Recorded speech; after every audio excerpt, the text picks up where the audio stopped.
ఏపీలో బాలికలకు రక్షణ లేకుండా పోయింది. మహిళలు బాలికలపై లైంగిక దాడులు ఆగడం లేదు.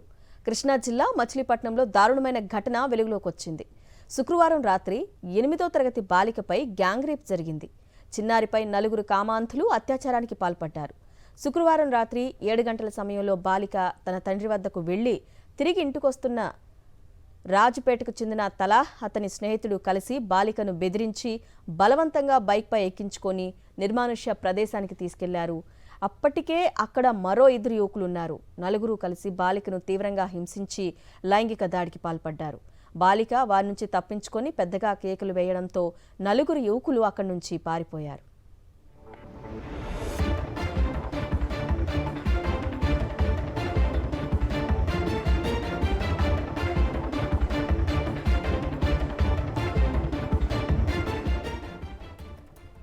తండ్రి వద్దకు వెళ్లిన బాలిక ఇంటికి రాకపోవడంతో కంగారు పడిన కుటుంబ సభ్యులు ఆమె కోసం గాలిస్తుండగా ఆమె ఏడుస్తూ వారికి ఎదురొచ్చింది.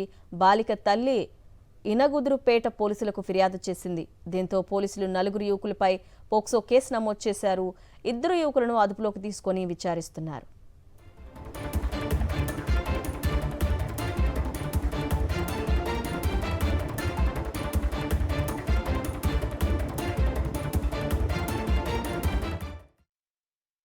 దానికి ఇద్దరిని అదుపులో తీసుకున్నాము. వాళ్ళని విచారిస్తూ ఉన్నాము.